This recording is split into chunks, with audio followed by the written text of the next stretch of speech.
We all wear masks, some for society, some for family, and some just to survive. But what happens when that mask becomes your identity? That's the question Tamasha dares to ask. First look में तमाशा एक typical boy meets girl love story लगती है। Exotic location, chance encounter और थोड़ा romance. लेकिन story के surface के नीचे देखो तो ये एक इमोशनल रोलर कोस्टर है जो एक सीनिक रोड ट्रिप के पर्दे के पीछे छुपा है।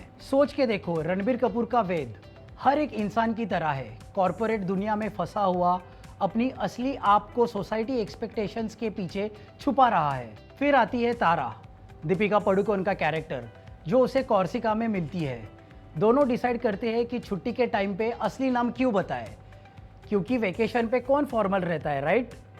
जो होता है वो सिर्फ एक लव स्टोरी नहीं है, ये एक डीप जर्नी है आइडेंटिटी, सेल्फ डिस्कवरी और उस फीलिंग की जब तुम इतने टाइम किसी और की लाइफ जीते हो कि तुम्हें अपनी लाइफ याद नहीं रहती।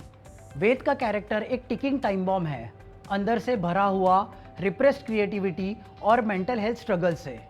एक तरफ स्टोरीज जिनके थ्रू उसे जीना है और दूसरी तरफ वो स्टोरीज है जो वो सच में जीना चाहता है। ये हर उस इंसान का मेटाफर है जो लाइफ में कभी ना कभी कंफ्यूज रहता है। एंड तक हम ये सोचने लगते हैं, क्या हम कभी अपनी स्टोरी लिखते हैं या हमेशा दूसरों की? When talking about the direction, Imtiaz Ali वो दोस्त है जो सिंपल चीज़ों को कॉम्प्लिकेट करने में एक्सपर्ट है एंड हम उसके लिए उनसे प्यार करते हैं। एक लव स्टोरी लेके उसमें एग्जिस्टेंशियल क्राइसिस डालकर वो वीकेंड पे मूवी देखते वक्त तुम्हारी लाइफ चॉइसेस पे क्वेश्चन करवा देते हैं। तमाशा में अली का सिग्नेचर मूव है दो वर्ड्स के बीच में फ्लिप करना, वेद के इमेजिनेशन की वाइब्रेंट फैंटेसी वर्ल्ड और उसकी बोरिंग रियलिटी के बीच में। अभी हम बात करेंगे कॉर्सिका के सेगमेंट के बारे में। सोच लो, यू आर वेद, एक मिडिल क्लास बंदा जिसका रोज का लाइफ यही है, ऑफिस वर्क, बॉस की डांट और सैटरडे संडे का थोड़ा नेटफ्लिक्स चिल। लेकिन ये सब बोर जिंदगी से एकदम अलग होता है जब तुम जाते हो कॉर्सिका। कॉर्सिका भाई, इतनी खूबसूरत जगह, जैसे तुम्हारे मंडे का ऑफिस वहाँ से पकड़ के तुम्हें स्पेस माउंटेन पे डाल दिया हो। इम्तियाज़ अली ने कॉर्सिका को बनाया है वेद का पर्सनल डिज्नीलैंड। यहाँ तुम हो बिल्कुल फ्री, कोई बॉस का ईमेल नहीं, कोई लोगों की ओपिनियन नहीं, बस तुम, एक खूबसूरत जगह और तारा, प्लेड बाय दीपिका पादुकोण। ये पूरा सेगमेंट वेद का एक रियल वर्ल्ड से एस्केप है, जिसमें वो अपने असली ठीक ठाक बट बोरिंग सेल्फ को छोड़ के एक फुल ऑन फिल्मी हीरो बन जाता है। जैसे कि डायलॉग तेरा नाम क्या है, ही रिस्पॉन्ड्स विद डॉन। तुम्हारे अंदर का फिल्मी बंदा और तारा के साथ बनाया हुआ ये quirky no name no surname pact बस एक ऐसी दुनिया का पार्ट है जहाँ कोई रूल्स नहीं है। ये दिखाता है कि हम सब के अंदर एक I don't give a dam वाली पर्सनैलिटी होती है जो हमारे डेली लाइफ के नीचे दब गई होती है। इम्तियाज़ अली ये बताने की कोशिश कर रहे हैं कि हर इंसान की एक स्टोरी होती है, पर अक्सर हमें असली कहानी को भूल जाते हैं और वो ज़िंदगी जीते हैं जो हमें सोसाइटी या एक्सपेक्टेशन डिक्टेट करते हैं। वेद को कॉर्सिका में वो टेम्पररी फ्रीडम मिलता है जहाँ वो अपने असली अंदर के सुपर एंथु वेद को एक्सप्लोर करता है विदाउट एनी जजमेंट। ये एक बंदा है जो अपने रूल्स बना सकता है, सबसे छुपा सकता है अपना असली नेचर और बस जीना चाहता है बिना किसी टेंशन के। लेकिन भाई, रियलिटी तो वापस आनी ही थी। कॉर्सिका का एडवेंचर एक वेकेशन जैसा लगता है, फन, थ्रिलिंग, लेकिन अल्टीमेटली टेम्पररी। वेद को वापस आना पड़ता है अपने रूटीन पे, ऑफिस लाइफ में, और ये कॉर्सिका वाली लाइफ एक ख्वाब जैसी लगती है। पर ये ख्वाब ही उसको रियलाइजेशन देता है कि भाई असली कहानी उसके अंदर ही है, बस उसको बाहर निकालने की ज़रूरत है। सो इम्तियाज़ अली का ये सेगमेंट एक मज़ेदार रिमाइंडर है, हम सबके अंदर एक क्रेजी एडवेंचरस हीरो होता है, लेकिन हम खुद को दबा के रखते हैं सोसाइटी के रूल्स के चक्कर में। Corsica is all about your छुपाया हुआ सेल्फ को बाहर निकालना and showing that adventure and self expression are key to figuring out our own story। मैं आपसे एक बात पूछना चाहता हूँ, कभी आपने किसी इंसान को ऐसा प्यार किया है जो आपके सामने हो लेकिन फिर भी आपका ना हो?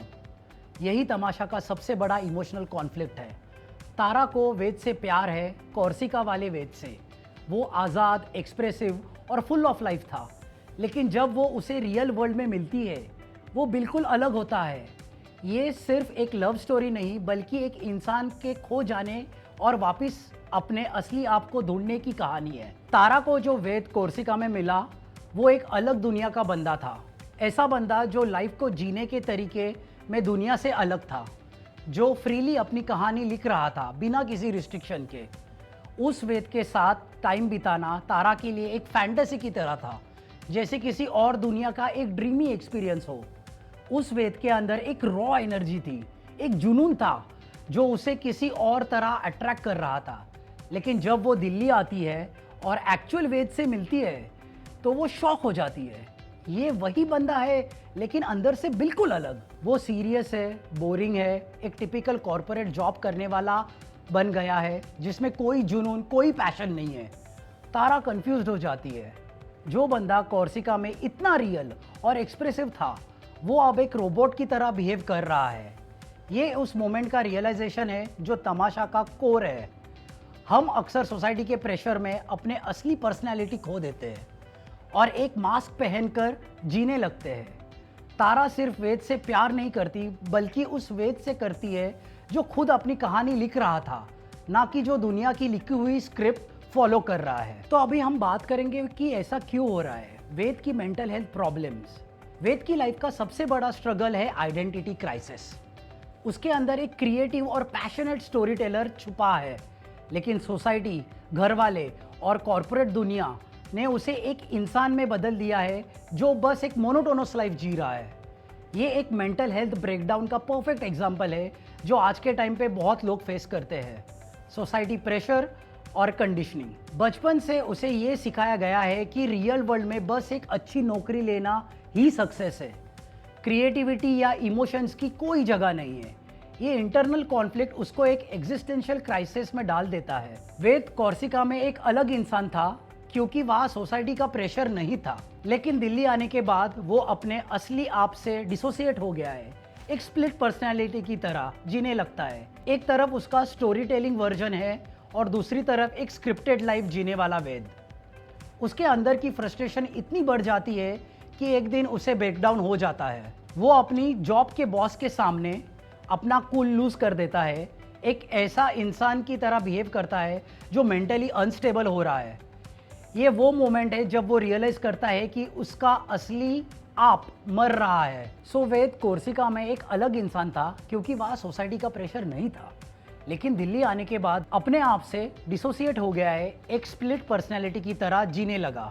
एक तरफ उसकी ओरिजिनल स्टोरी टेलिंग वर्जन है और दूसरी तरफ एक स्क्रिप्टेड लाइफ जीने वाला Ved. Now when you look at Tara, Tara सिर्फ एक लवर नहीं है, बल्कि वेद के लिए एक मिरर है जो उसे उसके असली चेहरे दिखाती है। जब वो उसे कन्फ्रंट करता है कि ये कौन है, तो वेद का पूरा वर्ल्ड शेक हो जाता है। जब वेद अपने इमोशंस को कंट्रोल नहीं कर पाता और ब्रेकडाउन होता है, तब तारा उसके साथ खड़ी होती है। वो उसे जज नहीं करती, बल्कि उसे समझाने की कोशिश करती है। ये दिखाती है कि मेंटल हेल्थ के इशू को प्यार और अंडरस्टैंडिंग से हील किया जा सकता है। तारा वेद को एक्सेप्ट करती है जैसे वो है, लेकिन उसे अपना बेस्ट वर्जन बनने के लिए इंस्पायर भी करती है। ये एक बड़ा मैसेज है कि अगर किसी को मेंटल हेल्थ इशू हो रहा है, तो सिर्फ एक इंसान का एक्सेप्टेंस और सपोर्ट उनके लिए पूरा जीवन बदल सकता है। तमाशा का सबसे बड़ा लेसन ये है कि वेद की कहानी हर उस इंसान की है जो लोग क्या कहेंगे वाली सोसाइटी की वजह से अपने असली आप को खो देता है। मेंटल हेल्थ सिर्फ एक लग्जरी नहीं है, ये एक नेसेसिटी है। अगर आप अपनी असली पर्सनैलिटी दबा के जीते रहेंगे, तो अंदर से एकदम टूट जाएंगे, जैसे वेद हो गया था। प्यार का असली मतलब किसी को बदलना नहीं, बल्कि उसका असली आप अपनाना है। तारा और वेद का प्यार ये दिखाता है कि जब कोई इंसान खो जाता है, तो सिर्फ प्यार ही उसे वापस ला सकता है। जिंदगी एक तमाशा है, लेकिन अगर हम अपनी स्क्रिप्ट लिखना शुरू करें, तो ये एक मास्टरपीस बन सकती है। अगर तुम्हें लगता है कि तुम एक रोल प्ले कर रहे हो जो तुम्हारा नहीं है, तो ये वक्त है उसी मास्क को तोड़ने का और अपने असली आप को ढूंढने का। क्योंकि अगर तुम्हें अपनी कहानी नहीं लिखी, तो दुनिया तुम्हारे लिए एक बोरिंग सी स्क्रिप्ट लिख देगी। नाउ हम बात करेंगे रणबीर कपूर एग्जैक्टली क्या फेस कर रहे हैं। Ranbir Kapoors character Veda in Tamasha displays strong signs of bipolar disorder, especially in the ways his personality swings between extreme emotions, sometimes full of life and creativity, sometimes completely lost and emotionally unstable. His highs and lows reflect classic symptoms of maniac and depressive episodes, which are common in bipolar disorder. Now let's break it down using different scenes from the movie where Ved's behavior hints at this condition. तो आप अगर Corsica का पूरा scene देखोगे, वहाँ पे वेद की कोई आइडेंटिटी नहीं है, कोई नाम नहीं है, बस एक कहानी है जो वो लिख रहा है। In Corsica, Ved is full of energy, hyper active, spontaneous and completely uninhabited. He doesn't care about his past or future. He just wants to live in this moment. This is a clear sign of a manic episode where people feel extremely euphoric, confident, and almost unstoppable. Then he goes with the hyperactivity. He keeps on running, dancing, making up crazy stories, and acting like a different person altogether. He shows impulsive behavior. He makes a pact with Tara to not to reveal their real identities, something that seems thrilling to him in that moment. He acts like a hero of a movie, overestimating his charm and importance. This kind of extreme happiness and risk-taking is one of the defining symptoms of bipolar mania, where a person feels top of the world but the energy is not sustainable for a long time. यही चीज़ जब वो दिल्ली आ जाता है, तब वो movie में वो dialogue बोलता है, मैं वैसा नहीं हूँ, तुम जो सोच रही हो, तुम्हें कोई मिसअंडरस्टैंडिंग हुई है. So now when Tara meets Ved in Delhi, she is expecting the same lively, fun-loving guy from Corsica. But she sees instead an completely different person. वो बहुत सीरियस है, फॉर्मल है, रोबोटिक है and emotionally disconnected. He avoids deep conversations and behaves as if Corsica never happened. He gets visibly uncomfortable when Tara tries to remind him of their time together. He seems lost, like he doesn't even recognize the person she fell in love with. Now this drastic shift from an extreme high, Corsica, to an extreme low, Delhi, is a major indicator of bipolar disorder, where the person oscillates between mania and depression without control. आप अगर office का भी scene देखोगे, then he says a line, ये सब नाटक है, मैं नाटक कर रहा हूँ, आप भी नाटक कर रहे हैं. Now this is one of the most intense moment in Tamasha is when Ved has complete mental breakdown at work. This is where his bipolar symptom reaches at peak. Sudden emotional outburst, he starts yelling at his boss in the middle of a meeting. He talks in a metaphor saying how everything is a play and how everyone is acting. His behavior is unpredictable. He goes from quiet to shouting in a matter of seconds. This is classic mixed episode where mania and depression collide, leading to unpredictability, rage, emotional confusion and sense of losing reality. मुझे लगता है मैं कोई और हूँ, पर मैं कौन हूँ? Ved finally breaks down in front of his father, confessing that he doesn't know who he really is. He cries uncontrollably, showing symptoms of deep existential crisis and depression. He feels completely disconnected from himself. His father's constant pressure to be normal has crushed his true personality. This scene highlights how family pressure can worsen your mental health condition, especially when someone is already struggling with undiagnosed disorder. So I just want to educate my audience about bipolar disorder. What is exactly bipolar disorder?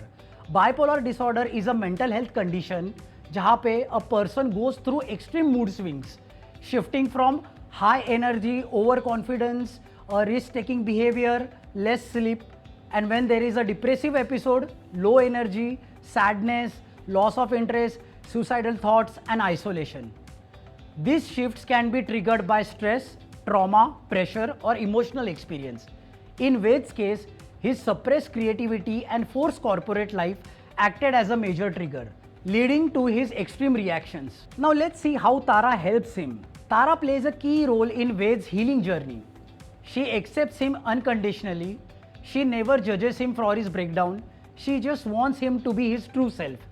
She makes him realize his true identity. She constantly reminds him that the real Ved is a storyteller, not a robotic corporate guy. She becomes his emotional anchor, Instead of walking away when things get tough, she stays by his side, helping him find himself again. Tamasha gives a powerful mental health message, and that having right person in your life can make all the difference when you are battling an internal war. I have a final message for my audience. Mental health की issue सिर्फ एक movie का subject नहीं है, ये एक reality है जो बहुत लोग फेस करते हैं. बाइपोलर डिसऑर्डर सिर्फ मूड स्विंग्स नहीं होता, ये एक सीरियस मेंटल इलनेस है जो एक इंसान की आइडेंटिटी और लाइफ को तोड़ सकता है. अगर आपके आसपास कोई इंसान ऐसे साइंस दिखा रहा है, कभी एक्सट्रीम खुशी, कभी एक्सट्रीम उदासी, उन्हें जज मत करो, उनके साथ रहो, उन्हें समझो और ज़रूरी हो तो प्रोफेशनल हेल्प लेने की एनकरेज करो, क्योंकि हर व्यक्ति के लाइफ में एक तारा की ज़रूरत होती है जो उसे उसके असली आप याद दिलाए. Now this is a turning point of Tamasha. हर कहानी का एक टर्निंग पॉइंट होता है और वेद की कहानी का सबसे बड़ा मोमेंट तब आता है जब वो फाइनली अपने आप को समझता है. वेद की लाइफ एक इमोशनल मेस बन चुकी होती है. एक तरफ उसका असली सेल्फ, दूसरी तरफ एक रोबोटिक कॉरपोरेट वर्जन जो सोसाइटी ने उसके ऊपर इम्पोज किया है. लेकिन ब्रेक थ्रू तब होता है जब वो अपनी लाइफ के दो सबसे बड़े कन्फ्रंटेशन का सामना करता है, एक अपने फादर से और दूसरा खुद से. Now I personally loved this dialogue between him and his father. मैं खुद काफ़ी हूँ खुद को बर्बाद करने के लिए. वेद अपने फादर के सामने फाइनली टूट जाता है, जो एक इमोशनल क्लाइमैक्स है फिल्म का. ये मोमेंट सिर्फ उसके और उसके फादर के बीच का नहीं, बल्कि हर उस इंसान के बीच का है जो सोसाइटी के एक्सपेक्टेशंस के नीचे दबा है. वेद अपने इमोशंस कंट्रोल नहीं कर पाता और कन्फेस करता है कि वो जिंदा है पर वो जी नहीं रहा है. उसके फादर एक टिपिकल इंडियन पेरेंट की तरह एक सेफ करियर चाहते हैं, लेकिन वेद को समझ नहीं आता कि अगर वो अपनी असली सेल्फ नहीं जी पाया तो उसका जीने का क्या फ़ायदा. ये सीन हर उस इंसान के लिए रिलेटेबल है जो अपने घर वालों से कहना चाहता है, मुझे जीने दो, मुझे अपनी कहानी लिखने दो.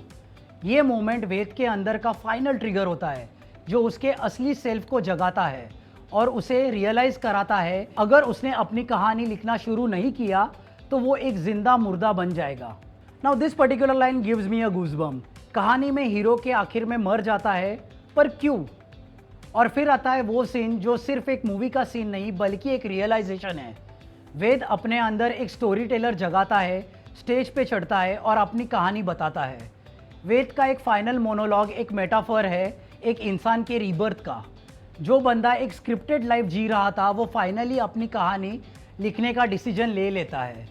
रणबीर कपूर इस सीन में इतने नेचुरली परफॉर्म करते हैं कि ऐसा लगता है कि जैसे एक बंदा सच में अपने सोल से बोल रहा है. ये सीन एक एक इंसान के फ्रीडम का अनाउंसमेंट है जो हर एक इंसान अपनी कहानी लिखने की ताकत देता है. तो एक्चुअली ये सीन सिग्निफाई क्या करता है? It says stop running in someone else race.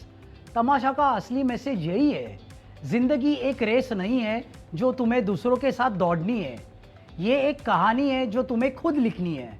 अगर तुम दूसरों की लिखी हुई स्क्रिप्ट फॉलो कर रहे हो तो तुम एक कहानी के साइड कैरेक्टर बन जाओगे. अगर तुमने अपनी कहानी लिखना शुरू किया तो तुम अपनी लाइफ के हीरो बनोगे. वेद की जर्नी हर उस इंसान के लिए एक लाइफ लेसन है जो सोसाइटी के प्रेशर में अपनी असली आज़ादी खो चुका है. उसका मोनोलॉग एक वेकअप कॉल है सबके लिए. Now let's talk about the beautiful metaphors Imtiaz Ali ने ये मूवी में दिखाए हैं. तो जैसे आप देखोगे, वेद का स्टोरी टेलिंग का शौक उन मास्क का सिंबल है जो हम अपनी लाइफ के आगे अलग अलग पार्ट्स में पहनते हैं. उसका कैरेक्टर एक केयर फ्री स्टोरी टेलर से रोबोट जैसा कॉरपोरेट वर्कर बन जाता है जो दिखाता है कैसे रियल लाइफ के प्रेशर के नीचे हम अपने प्लेफुल इमेजिनेटिव साइड खो देते हैं. Which says a very harsh reality of a life. लोग मास्क पहनते हैं ताकि वो एक ऐसी दुनिया में सर्वाइव कर सके जो क्रिएटिविटी को दबाती है और कन्फॉर्मिटी को रिवॉर्ड करती है. इस प्रोसेस में हम अपनी असली आइडेंटिटी खो देते हैं. जैसे कि आपने कोर्सिका का एडवेंचर देखा रहेगा. कोर्सिका का ट्रिप एक टेम्पररी एस्केप का सिंबल है, एक जगह जहां वेद और तारा दोनों अपने असली आप बन सकते हैं बिना सोसाइटी के रूल्स और एक्सपेक्टेशंस के. ये एक फैंटेसी वर्ल्ड जैसा है जहां वो अपनी स्टोरी लिखते हैं. But the what is reality? Escapism सिर्फ टेम्पररी होता है. चाहे हम जितनी भी फ्रीडम की कोशिश करें, रियल लाइफ वापिस आके हमें अपने एक्सपेक्टेड लाइफ में खींच ही लेती है। Now this metaphor is all for the people who are working in corporate. Ved का इमोशनल ब्रेकडाउन काफी कुछ उन लोगों का सिंबल है जो एक फॉल्स लाइफ जीने की वजह से इमोशनली कोलैप्स का शिकार हो जाते हैं। उसका परफेक्ट कॉर्पोरेट लाइफ उसी वक्त टूट जाता है जब वो अपनी रियलिटी को और झूठ नहीं बोल पाता। जब हम अपने असली डिजायर्स और आइडेंटिटी को ज़्यादा देर तक दबा के रखते हैं तो उसका रिजल्ट मेंटल हेल्थ प्रॉब्लम्स जैसे एंजाइटी, डिप्रेशन और बर्नआउट होता है। सो आप ये पपेट का मेटाफर भी देखो। वेद जो बचपन में पपेट शो देखता है वो एक सिंबल है कैसे लोग इनविजिबल स्ट्रिंग से कंट्रोल होते हैं, चाहे वो सोसाइटी हो, फैमिली हो या एक्सपेक्टेशन हो। वेद वो पपेट है जिसको हर तरफ से खींच रहे हैं, बस उस डायरेक्शन के अलावा जिसमें वो खुद जाना चाहता है। लाइफ एक पपेट शो की तरह लगती है जहां एक्सटर्नल फोर्सेस हमारे डिसीजन को डिक्टेट करते हैं और हम अपनी डेस्टिनी पे कंट्रोल करना मुश्किल महसूस करते हैं। Will talk about the pursuit of passion versus practicality. Ved का इंटरनल स्ट्रगल पैशन को फॉलो करना और प्रैक्टिकल रूट चूज करने के बीच का क्लासिक बैटल है।